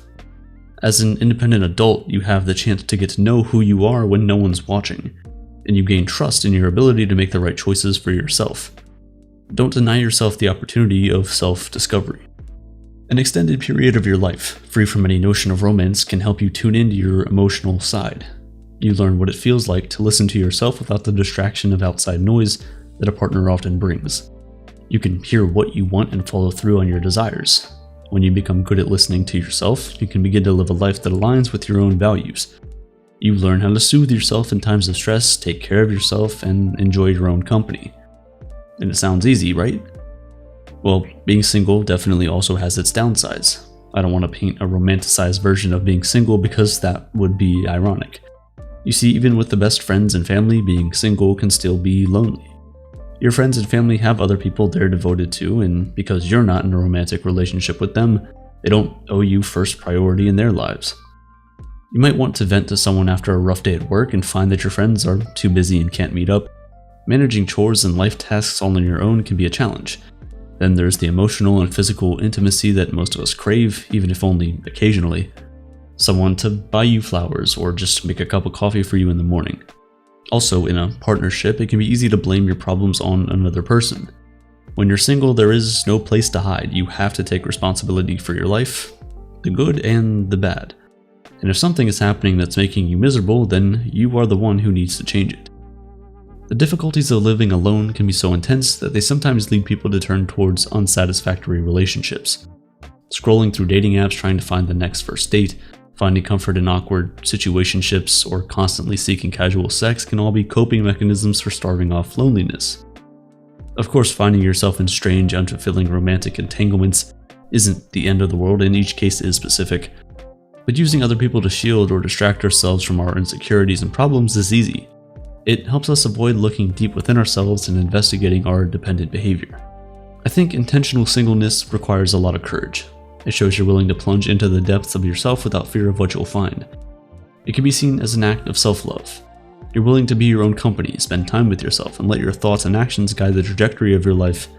Your sense of worth, desirability, and validation has to come within. You can't fast-track this work through a month or two of being single between relationships. It might take years of singleness to realize that you're better off on your own, or prefer to be alone rather than with someone you don't like. You might even arrive at a place where you prefer to remain single forever, but this time it doesn't come with a sinking feeling of despair, but with excitement and a sense of liberation. If you're currently in a loving romantic relationships, don't take this as a reason to break up with them. Being in a relationship has its merits, and what you want from life is different for everyone. And I can't deny that dating can be fun, and every relationship you have is an opportunity to learn more about yourself, albeit through the lens of somebody else. Plus, you could fall in love and find the perfect partner that feels like they complete you and spend the rest of your life with them, because truly there is no template to this life. Remember that staying single for a while doesn't completely mean ignoring your desire for a relationship one day. Instead, it's an opportunity to find satisfaction despite that desire. It's about recognizing who you can be when you're alone and the type of person who could complement you. Who you are is special and worth protecting, and after a season of being alone, you'll more likely value yourself and your time. You'll know that it's only worth being in a relationship if it supports who you truly are, and if not, you'll have the confidence that you can remain alone. True compatibility is hard to find, and the mysteries of attraction are far too complex to dive into here, but after spending some time on your own, what if you do meet someone? Someone who adds to what you've built for yourself. They can acknowledge and love the person you've become when no one's watching. How can you deny yourself that? To be single doesn't mean you have to stay single forever if that isn't something you want. It's a chance to get to know yourself better, learn the value of your time and who you really are. It's about recognizing that you shouldn't just throw yourself at anyone for the sake of companionship, but it's also about not getting too tied up in yourself that you close yourself off from any real chance at love. Finding happiness on your own is important, but sharing happiness with another person could also be important. A saying goes, happiness held is the seed, happiness shared is the flower. Don't get so caught up in your single life that you find yourself clutching the seed in your fist with a death grip. When the right person comes along, open your hand and invite them into your world, and don't be afraid to spend some time in theirs too. If what you've built is stable, you can always return, and that confidence is what makes the best relationships. Only when you've spent time nurturing your seed of happiness will it be ready to bloom when someone comes along to water it. Love is a truly complex thing. Watch this next video to find out all about it. What would you do if you won the lottery? Personally, I'd pay off my debt, quit my job, and move to Japan. It's a fun scenario to think about even if it's never going to happen. Statistically, you're more likely to give birth to quadruplets or be crushed by a meteor than win the lotto. That is unless, of course, you're Evelyn Adams. In 1985's Adam won a $3.9 million jackpot from the New Jersey State Lottery. Just 4 months later, she won again, bringing her total payout to $5.4 million, nearly $15 million in today's money. Adams was basically the first person in American history to ever win multiple million-dollar prizes. Basically overnight, she went from working in a convenience store to being worth more than some CEOs. With her newfound wealth, Adams paid off bills, set up a college fund for her daughter, bought a car, and lavished friends and family with gifts. You'd think a story like this would come with a happily ever after finale, but you'd be very wrong. Soon after winning, Adams noticed her privacy rapidly disappearing. She felt that she couldn't go anywhere without being recognized, and while some people celebrated her good luck, others resented her for it. Still, more came to her asking for money. She put a stop to her plans to go to school and study music, made several bad business deals, and ended up giving away a substantial portion of her wealth. By 2012, she had lost her entire fortune after gambling away the last of it at the casinos in Atlantic City. Today, she lives in a trailer park. Adams would later say about her experience, "I won the American dream, but I lost it too. It was a very hard fall. It's called rock bottom." The story of Evelyn Adams isn't unusual. Multiple lottery winners have found their supposed good luck quickly turn sour as the sudden influx of cash ruined their lives. I guess the saying is true. Money can't buy happiness. Except it isn't. Scientific research has demonstrated a positive correlation between wealth and individual happiness. The key, it turns out, is knowing how to use that money to buy happiness and not just having it. But to understand this, we need to answer the question, what is happiness? You'd think it would be fairly simple to define, but from a psychological perspective, happiness is actually quite complicated. There are hundreds of different neurotransmitters that contribute to our unique understanding of what feels good. Each one plays a specific role and is responsible for a range of different emotional experiences, but by far the most important of these are dopamine, serotonin, and oxytocin. Dopamine is strongly tied to our reward center. Serotonin helps us relax. Oxytocin helps us bond and form relationships. Taken together, these three molecules could be called the happiness trifecta, a potent chemical cocktail responsible for feelings of excitement, bliss, contentment, and every other positive emotion. Neurochemistry aside, our subjective interpretations of happiness can roughly be divided into two categories: pleasure and purpose. Pleasure is the short-term, day-to-day happiness that we get from a good meal, spending time with friends, or going for a jog. We might refer to this more simply as mood. Purpose is the harder to define sense of fulfillment we gain when we feel that our life has meaning. This delineation goes all the way back to Aristotle, and scientists today still use it as a way of evaluating an individual's overall happiness. There's a significant difference between pleasure and purpose, and just because a person has one doesn't guarantee the other. Take a new college student, for instance.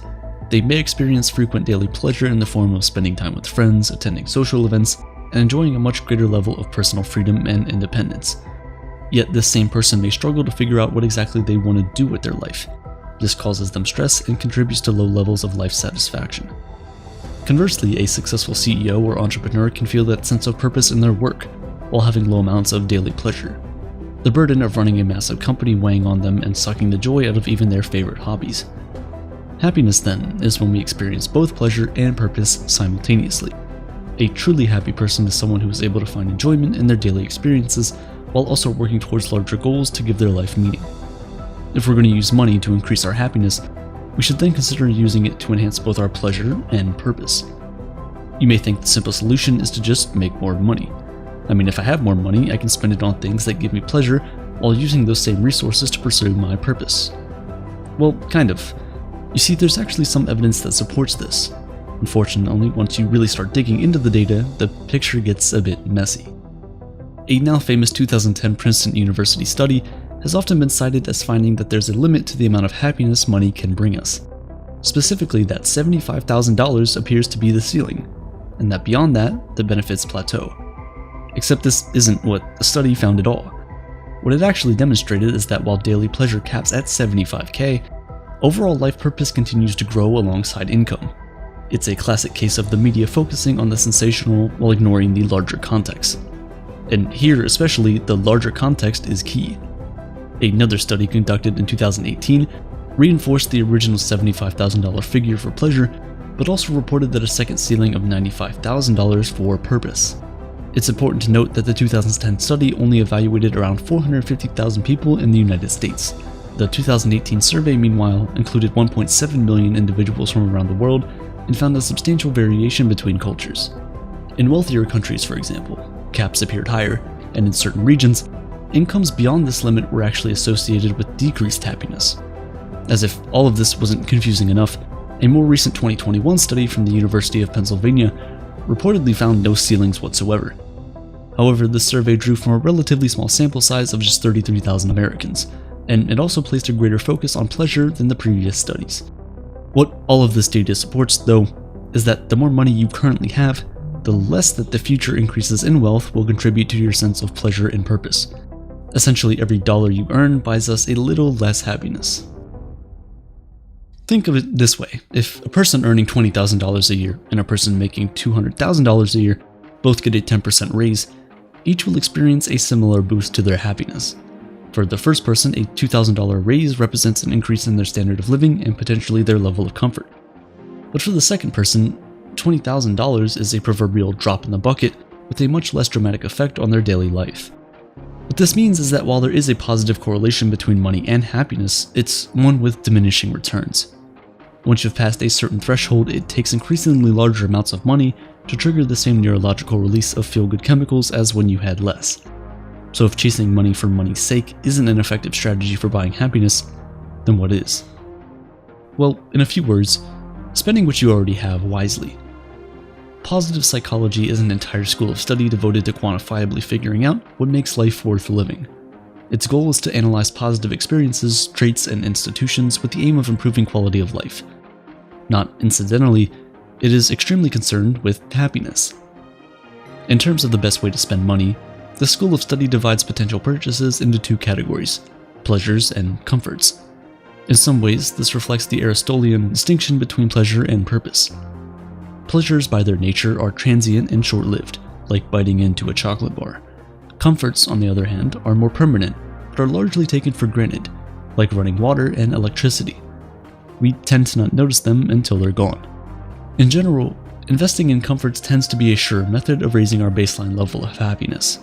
They help to prevent and alleviate suffering, ensuring you're able to focus your attention on other pursuits rather than spending all your time simply trying to survive. Things like a reliable vehicle, a house in a safe neighborhood, and for nations without socialized medicine, quality health insurance are all comforts essential for improving an individual's quality of life. Perhaps the most important comfort a person can invest in is leisure time. Time is, after all, the only resource we can't get more of. As such, it has a much higher value than any currency. Having leisure time means we're free to pursue the kinds of experiences that give our life both pleasure and purpose. Studies have found that these kinds of activities are a more reliable source of happiness than any material purchase. No matter how excited you were when you bought that new smartphone, eventually it'll age.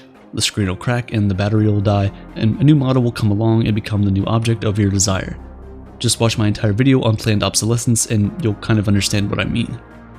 On the other hand, a once-in-a-lifetime trip to a foreign country will be remembered for years afterwards. What starts out as a trip will become a story you share again and again, providing you with a continuous source of joy. Of course, you don't have to spend a fortune on an overseas vacation just to find a little happiness. Going to a concert, taking a hiking trip, or simply getting dinner with friends offers the same benefits. Perhaps the best experiences to invest in are those that allow us to improve ourselves at the same time. Learning a new skill or taking classes at a local university creates feelings of personal growth and progress. In fact, skill mastery is an important tool used in cognitive behavior therapy to help combat a variety of mood disorders, from borderline personality disorder to depression. This strategy can be adopted by anyone in order to boost our self-confidence and sense of purpose. If you can participate in these kinds of experiences alongside loved ones, because far and away, what makes humans the happiest is their connection with one another. We are innately social creatures. We want to feel like we belong, that we're loved and accepted.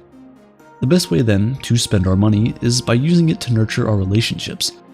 A great way to do this is through experiences where we can spend time with those that we love, engaging in hobbies and other fun activities. But what's even more powerful is giving. You don't have to give all your money away to reap the rewards, so be smart with what you give and make sure that it's well within your means. Psychologically speaking, the benefits of giving can be observed in children prior to the age of 2. Before many of us are even able to walk or talk, we already understand the joy of sharing. This isn't just some hokey, feel-good sentiment. Rather, it's directly related to our neurochemistry. When we give someone a gift, we're rewarded with a surge of oxytocin. This improves our mood, decreases stress, and gives us a feeling of security as we strengthen our social connections. Oxytocin also has the added benefit of boosting serotonin and dopamine, further contributing to an overall positive emotional experience. This process is an evolutionary adaptation meant to promote the kinds of prosocial behaviors that contribute to the overall well-being and survival of the tribe. This, in turn, helps ensure our own personal survival, as we're seen as a valuable member of the group. Giving, then, is kind of a life hack for happiness. Buying a gift for a friend or donating to a charity produces a dependable source of both pleasure and purpose. These don't have to take the form of grand dramatic gestures. Everyday acts of kindness can allow us to reliably tap into this natural biological process. Considering this, maybe the adage should be, money can buy happiness, so long as it is spent on someone else. Keep this in mind if you ever win the lottery. But even if you don't, even if you never founded a Fortune 500 company or come up with some revolutionary new invention, the money you do have can still make you happy.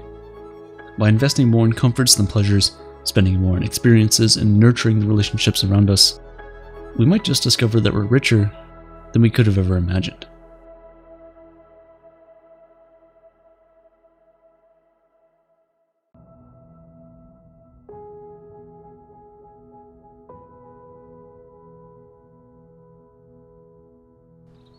Death can only be interpreted by people who are alive. Yet, since no one who is alive can simultaneously experience what it's like to be dead, who then does death actually concern? This logic is oddly reassuring. Even so, if my doctor were to call me up right now and tell me that I would die in 12 hours, I would still likely spend all that time in a state of debilitating fear and anxiety. Just thinking about this possibility makes me realize that whether I like it or not, death terrifies me right now, even as a person who is fortunate enough to be in good health. It seems irrational and perhaps illogical to fear something that I have so little knowledge about or control over. But no matter what I do, I just can't seem to shake this nagging fear of the unknown.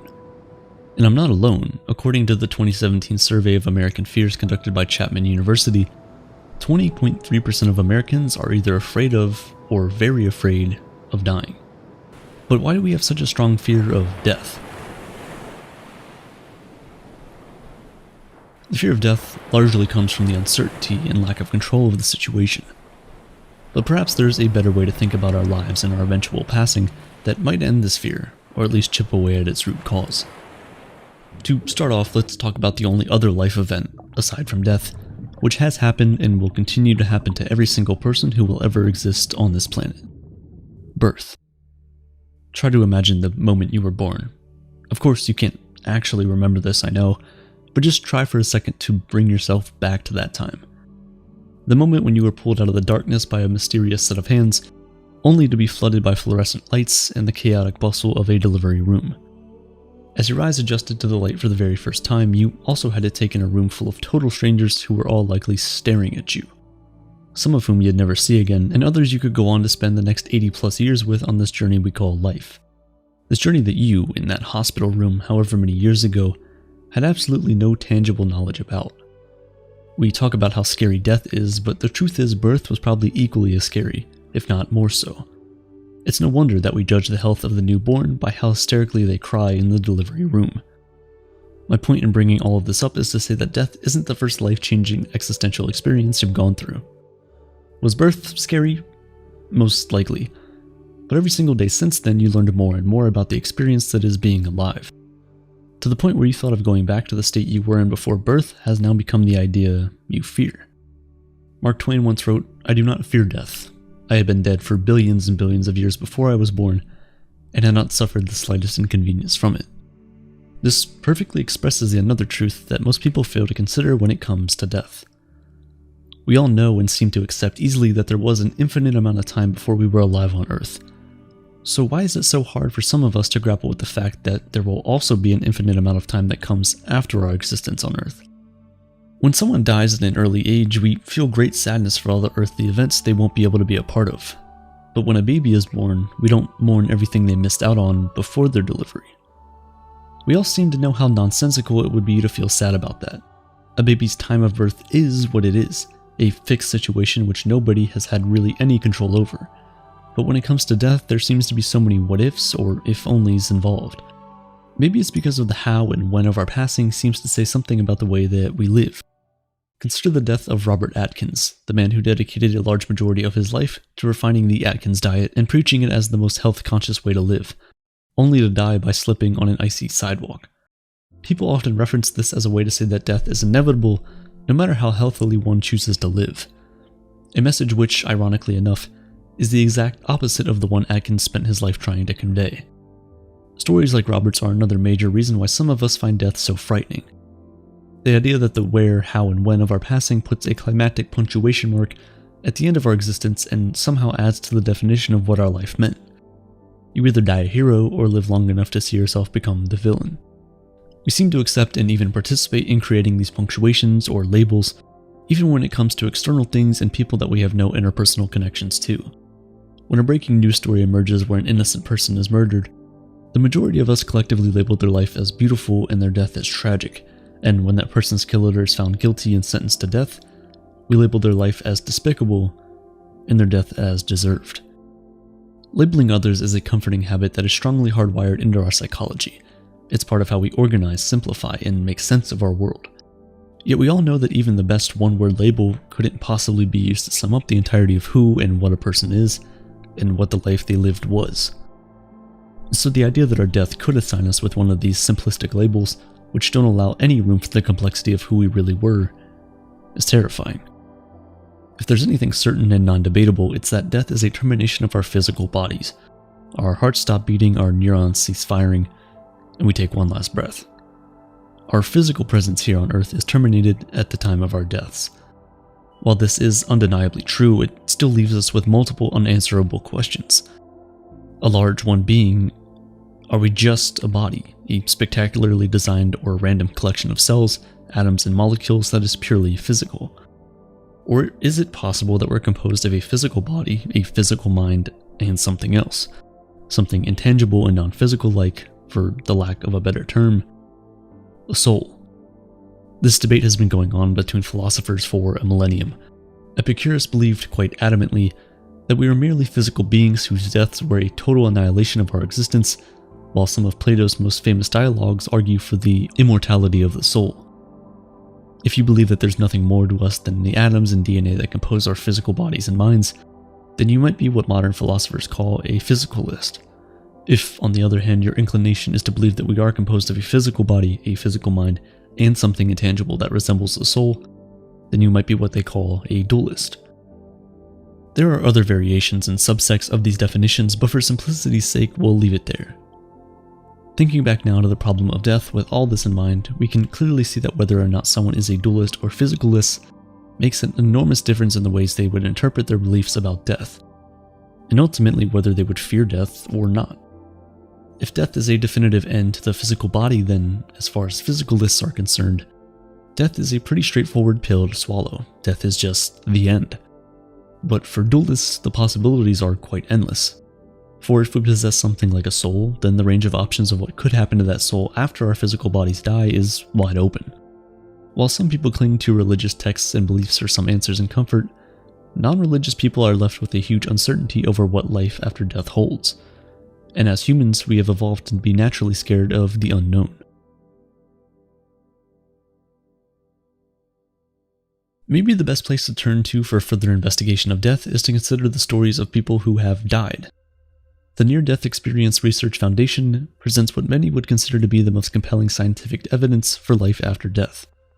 Jeffrey Long, the foundation's creator, has studied and examined the accounts of thousands of people who have reportedly had near-death experiences.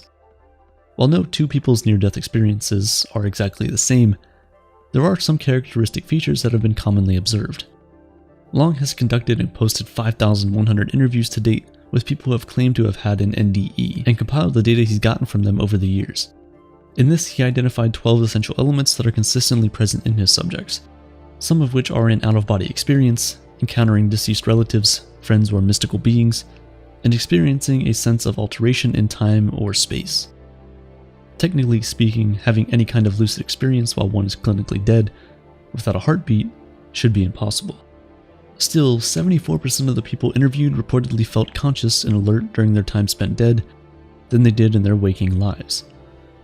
The remaining 20.4% reportedly felt the same amount of consciousness awareness in death as they do alive, while only 5.2% said they experienced less. Even though the belief that death is the end of our consciousness is relatively common, out of the thousands of people who participated in this survey, only 5% reported that to be true for their near-death experience. These statistics are startling for sure, and there are plenty more like this that are equally compelling. But I think that sometimes it can be too easy to tune out the significance of figures like these because, well, you can find statistical data to support just about any claim you're trying to make these days. Perhaps a more powerful and effective way to discuss NDEs is to delve into specific stories. Take this one, for example, reported by a woman who died by accidental electrocution at the age of 7. I was transported out of my body and surrounded by the brightest, warmest light ever. The only way to explain it is our true home. It felt very familiar. It felt like home. I had never felt at home here on Earth before or after this experience. I didn't feel or see my body. I believe I was more like a pure light source that flows just like a river of pure love and joy. I was just so happy to be home. Another person claimed that the Earth is like a film that hasn't been developed. Not until we reach the other side is the film developed. Everything will be seen in beautiful colors that don't exist here on Earth. And another said, in an instant, I knew that the life we live is an illusion. It's not real because it's a creation of our minds. We continually create thoughts and then project these thoughts outside of the mind, just as cinematic frames are projected onto a screen. Reports like these are incredibly interesting, but you might be wondering where the proof is. For all we know, these are just subjective accounts that people could be just making up. And you would be right. Sadly, as of right now, there is no definitive proof of the validity of NDEs. Like you, I also started off my research into this a little bit skeptical, but the more of these stories I heard and read over time, the harder it became for me to believe that there wasn't at least some validity to them. No matter what belief you choose to carry with you about what happens to us after we die, I think it's important to research the literature out there. Learn what the people who have first-hand knowledge have to say, and use all the information to form a real, thought-out opinion for yourself. Because sadly, there is no way to tie a bow on this topic and wrap it up nicely. No matter what any of us say, death will always remain an existential mystery. But if you struggle with the fear of death, here is something that helped me tremendously, in hopes that it helps you too. The most comforting thing about death is that it will happen to us all.